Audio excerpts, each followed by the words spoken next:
Hello everyone and welcome to Stan the Wine Man TV. I am your host, Stan Rattan, and this is the Blue Collar Wine Show, where my goal is to help you spend your wine dollars wisely. And I'd like to wish everyone a happy holiday. I know I haven't put out a lot of videos recently. I know everybody's really busy. You know, I know you probably have a lot of things to do, very little time to watch wine videos. But I think it's important to do one around this time of year because everybody, I don't know what it is about Christmas time, but people tend to spend a little bit more money on wine, tend to entertain more people. It's just like wine seems to be a central focus, even more so than Thanksgiving. I think Thanksgiving tends to be more about the meal, and Christmas is more simplified, I think, in a lot of ways. Maybe not for everybody, but for me it is. A little more simplified, a little less exotic, a little less side dishes. There's all that. A lot of people mostly, you know what it is. It's prime rib and it's ham. Those are the traditional Christmas meals. I know a lot of you go non-tradition, and that's okay. I mean, but you know, when you're covering a wine, when you're doing a wine program this time of year, it's pretty safe to say that most people will do ham and turkey. So I picked out some great wines, and we're going to kind of do, this is a twofold thing, because I have in this lineup two of my top 5 wines for the year 2015. I do a list. It's 40 wines, my top 40 wines under $20 on StanTheWineman.com and the Blue Collar Wine Guy on the Seattle PI. So those are my two websites. The list is on there if you'd like to check it out. I'll put the link down below to StanTheWineman.com. You can check out the list for yourself. It's a fun list to do. It takes a lot of time, but I try to pick wines that are available, wines that you can go and find in the store. I do not like lists that have a lot of wines on them that are no longer available. Anyway, let's get started. Ham is an interesting wine. A lot of you guys like white wines with your meal, and ham really lends itself, I believe, to a couple of different types of white wine. We're only going to do one today, and I think Pinot Gris is a good play for wine, for ham. It doesn't have a huge amount of things going on, so it wouldn't distract from the wine. But it has that nice viscosity, especially wines from the Willamette Valley. And the one I'm choosing right now, and this is one of my favorites, 2014 Willamette Valley Vineyards Pinot Gris, and this rolls in at $19. I also find people tend to spend a little bit more money on wine during Christmas, for whatever reason. I don't know why that is. I know I do. So, you know, that's just the way it rolls. We're just going with the way people roll. Let's see what we get on the nose. So this has that nice peach, apricot, kind of melon thing going on. You can tell that there's a viscosity to the wine from the nose. Even getting a little walnut character to the wine.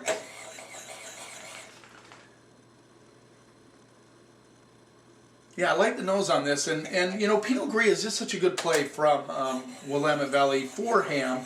It has that nice texture. You know, ham doesn't have as much fat in it, so you don't need... you know, Chardonnay could work. I think the Pinot Gris works a little bit better with ham. I've always had it with ham. Sometimes you even get some Pinot Gris from Oregon have a little smoky characteristic, which is perfect for ham. Let's see what we get on the palate.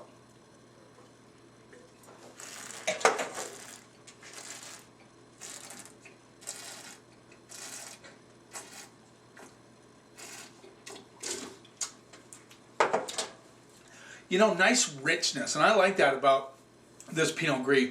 It has that nice, rich, you get a little bit of honey, just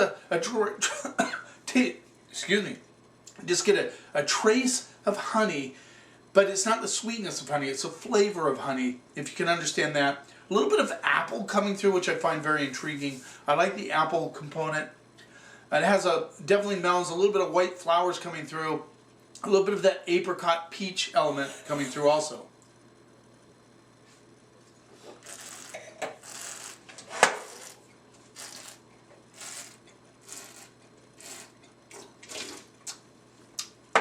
Yeah, excellent play with ham. Oh, ham sometimes has that smokiness.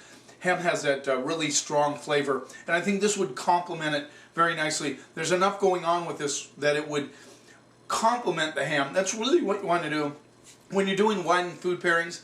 You really want to be able to complement, not overpower the dish with the wine, but at the same time not allow the wine or the food to overpower the wine. So with ham, with its stronger flavors, you want something with some weight to it, but you don't want it to be too powerful. You certainly don't want a ton of oak on it. You don't want too big of flavors. I think Chardonnay would work for sure, but I prefer Pinot Gris over Chardonnay with ham.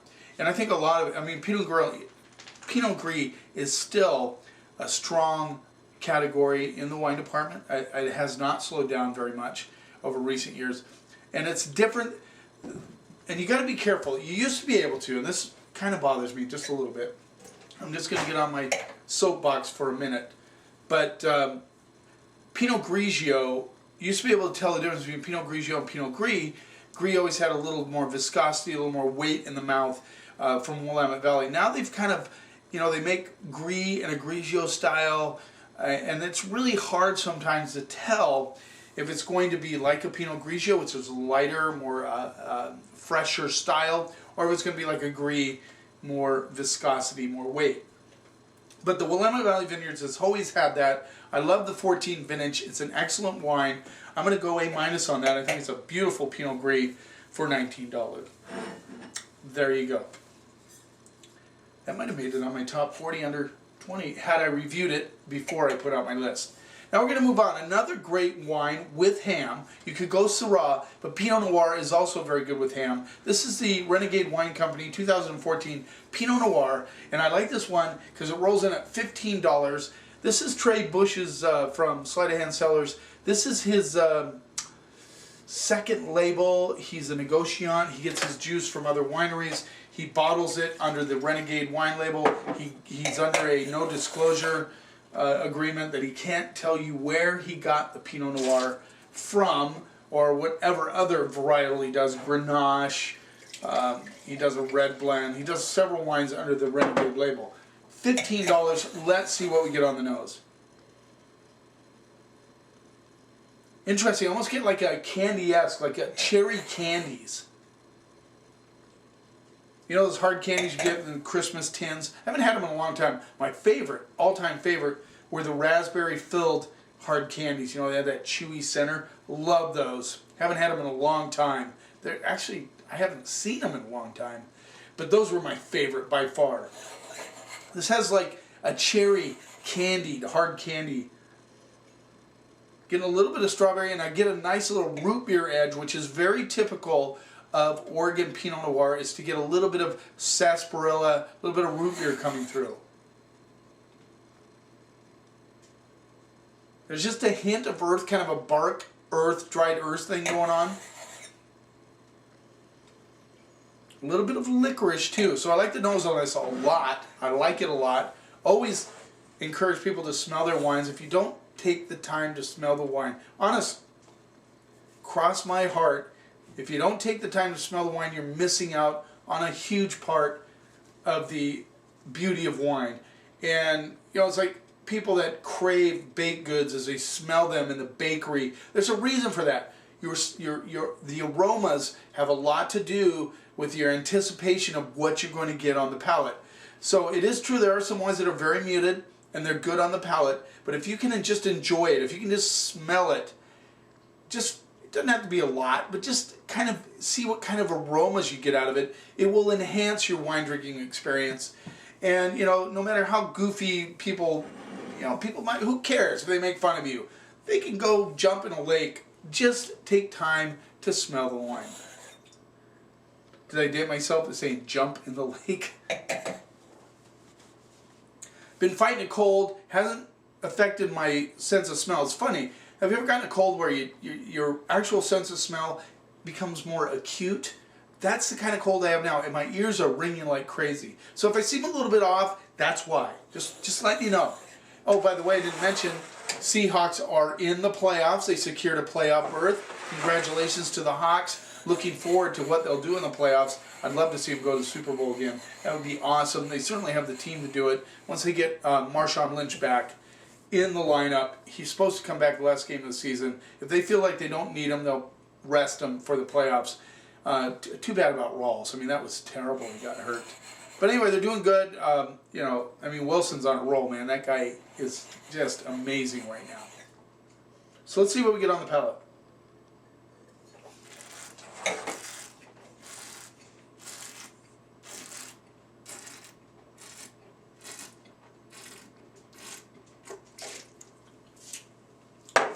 I'd really like to know where he got this Pinot, because this is high quality Pinot Noir for $15. I think it's a stupid price for this wine. You get that nice root beer thing going on with a little bit of cherries and strawberries blended into that. It has good acidity, which to me says it will lay down for a couple of years for sure, which is a good $15 lay down Pinot Noir. Are you kidding me? Are you kidding me? So there you go. I mean, this is a great Pinot Noir. Has that nice acidic element, has good fruit, good flow across the palate, has a little bit of that earthiness coming through, which I like. And, you know, it's not a prominent part of it. Obviously, the fruit is a prominent part.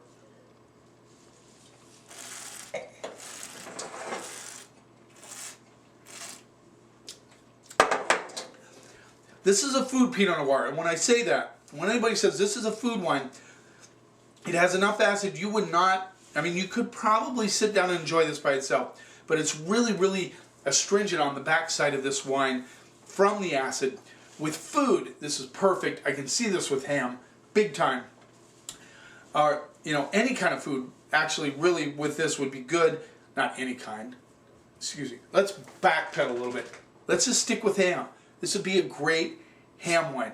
I'm not so sure if it'd be good with turkey, and I say that because the acid might be too high. You know, turkey tends to be a little bit drier anyway. This may conflict with that a little bit, but this is a great Pinot Noir, really. This would be good with salmon. If you're doing salmon, some of you might be doing that, but ham for sure. I'm going to go B+, A-. I just think that it will show better potential in 3 years. I really do.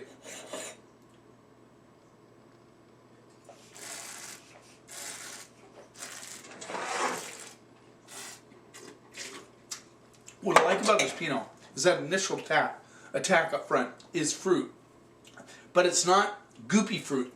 It is well-balanced fruit. Has a little bit of licorice, bark, earth, cherries, strawberries, root beer. A lot of good things going on there. I think for 15 bucks. Great value if you can get your hands on it. He didn't do a ton of it, but I know it's out there. Look for it. Renegade Wine Company, Oregon Pinot Noir. I showed the label, didn't I? One more quickie. I'm pretty sure I did. Yes, there it is. Trey Bush, typical Trey Bush label.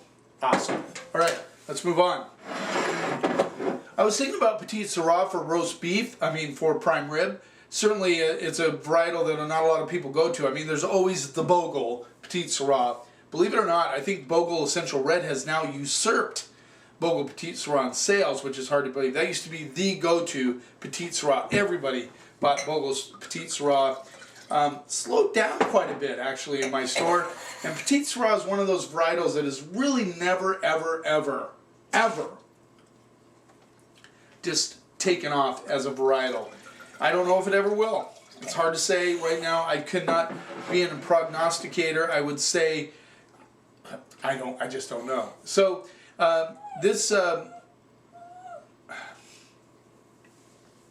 excuse me just a minute.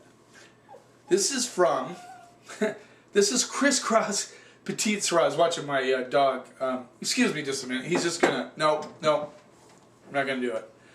Crisscross Petite Sirah 2014, Clarksburg, California. Now, how many of you out there knew that Clarksburg was an actual appellation? It was established in '84. It is in the counties, kind of in 3 counties in California: Sacramento, Yolo, and Solano counties. Not familiar with either. I know Sacramento, of course. The original name for Petite Sirah, or one of the names for Petite Sirah, is Durif. They're actually thinking about changing it to Durif. Anyway, this one rolls in at $13. This is new to me. I've never tried this Crisscross Petite Sirah. I think Petite Sirah would be a great play for prime rib. Let's see what we get on the nose. This is real tarry on the nose. I mean, I just think of tar and blueberries when I smell this. Look at the color on this. Color is absolutely crazy dark. I mean, amazing. Yeah, there's a little bark element coming through. I get that bark thing. I get a little bit of licorice. This one is a little muted too. I mean, this is an example of a muted wine. So if you get this wine, this Crisscross Petite Sirah for $13, you'll notice that it has some aromas, but they don't jump out of the glass. Yeah, there's a little bit of, I get a little bit of currant element coming through. Let's see what we get on the palate.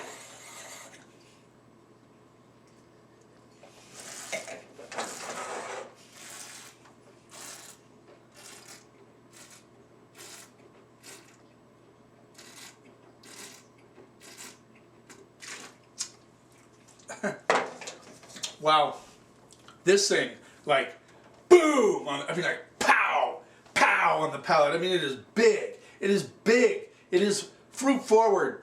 It is, but it's structured at the same time. Now, this one brought me immediately. I just tried Clio the other day. That's a wine from Spain that comes out once a year. And, you know, it's kind of spendy. It's like 40 bucks. But this reminded me a lot of it. Maybe not quite as big and bombastic. But this has a lot of fruit. I mean, big, powerful currant notes with a little underlying blueberry coming through. And then it turns kind of, on the backside, it turns more to red fruit. I get like red cherries, maybe a little bit of cassis coming through on the backside. And interesting wine, very interesting. A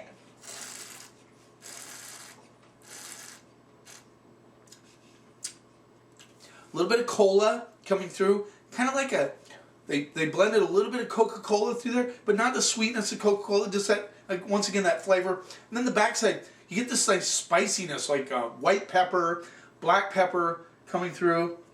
Then it freshens up on the end of the palate, kind of comes out clean, which is very intriguing to me. You get a wine with this big hit of fruit, then it kind of levels out, flows across the palate, then you get this kind of clean, almost grippy finish. Almost get a little bit of like leather, grippy leather thing going on the backside.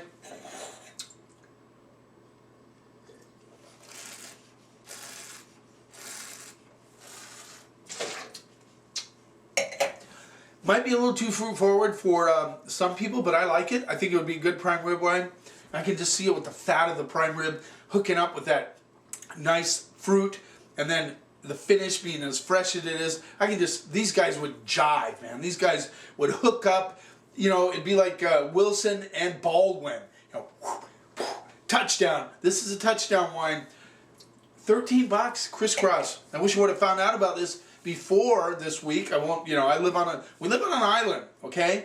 It's not that remote, but it, you know, it's not like you can call up, hey, Tom, I really like that Crisscross. Can you bring me out some this week? It ain't gonna happen. But what a good, beautiful wine.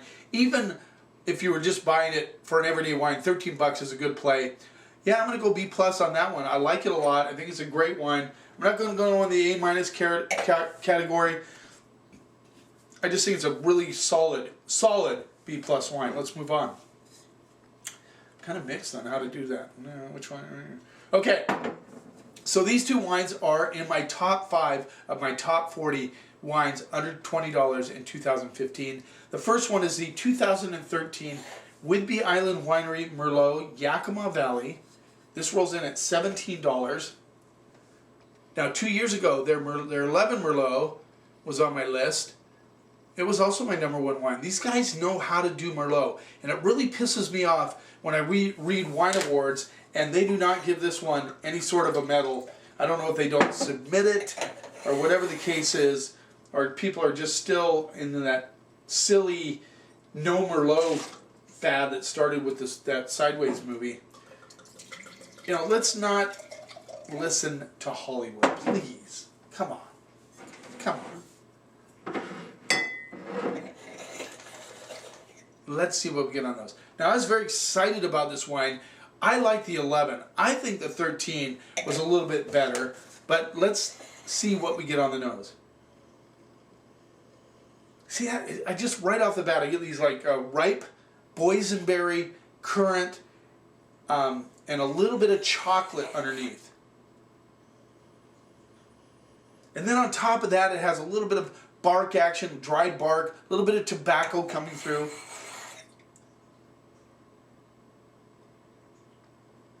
Yeah, just really expressive on the nose. I like that about this wine. Good color too. I don't know if you can see that, but just really, really nice color on this wine. Let's see what we get on the palate.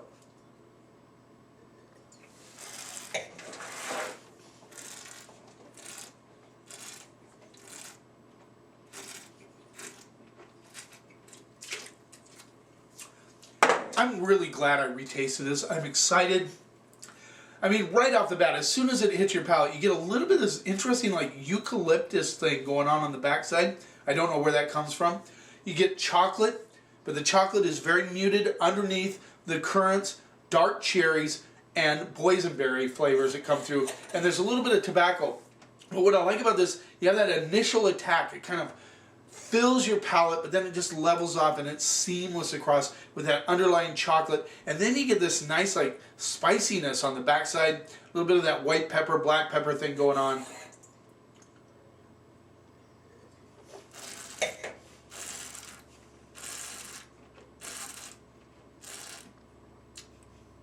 I really like the tobacco element that's hidden underneath also. It kind of really expresses itself on the mid palate, but then it finishes and it's got good structure. I mean, this is a guy, you know, it has some wood tannins. You can get the wood tannins on the backside, but there's enough fruit and enough things going on that those don't distract you on the finish, and it gives you that nice kind of spiciness that comes through on the back end.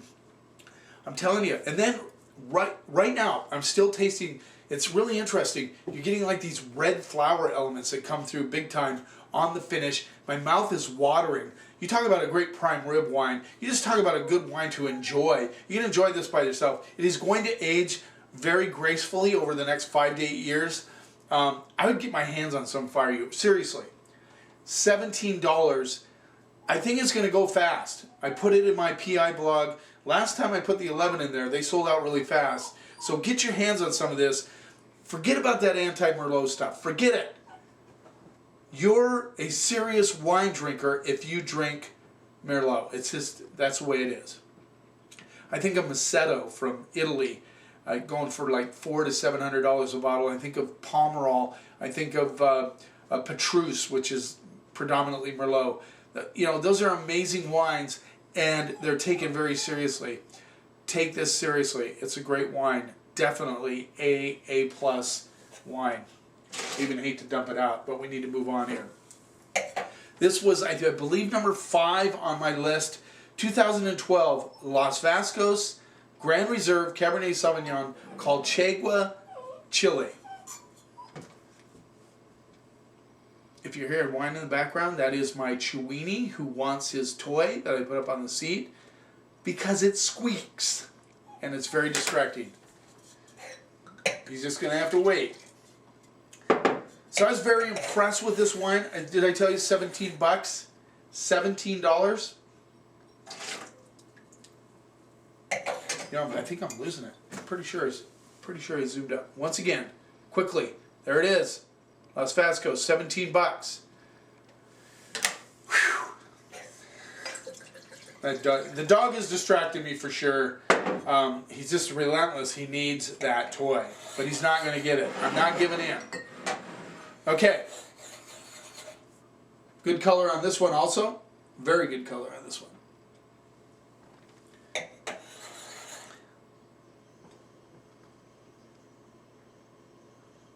I did get a little bit of petrol, which I like. There's a smell there that's just blowing my mind away. Excuse me just a minute.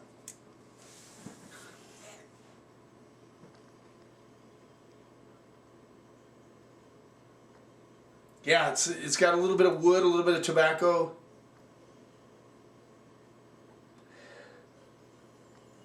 It's very, very meaty on the nose. I mean, you get this like beefy element coming through.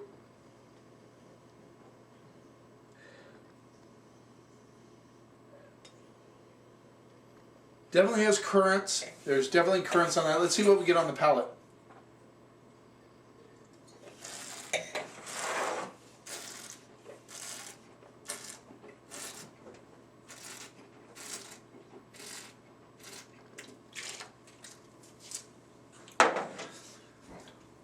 This reminds me so much of a Napa Cab.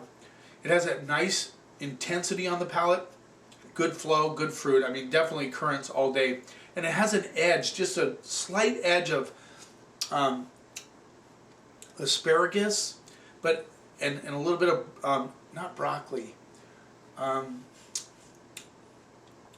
It's kind of green bell pepper, but it's almost like the green bell peppers were just quickly roasted on the fire. You have that kind of green bell pepper thing going on, and a lot of tobacco, loads of tobacco on this.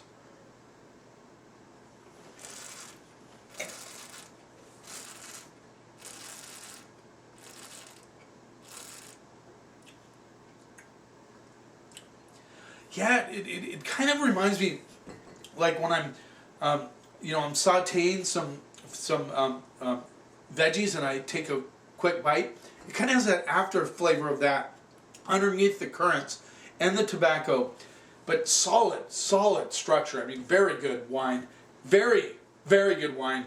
That tobacco, everything's well integrated. I mean, you got that kind of veggie element with the black currants, with the dark cherries, with the tobacco. Good, solid tannins. The tannins aren't like polished. They're smooth, they're not polished. And then you got this nice white pepper action on the backside, which I like a lot.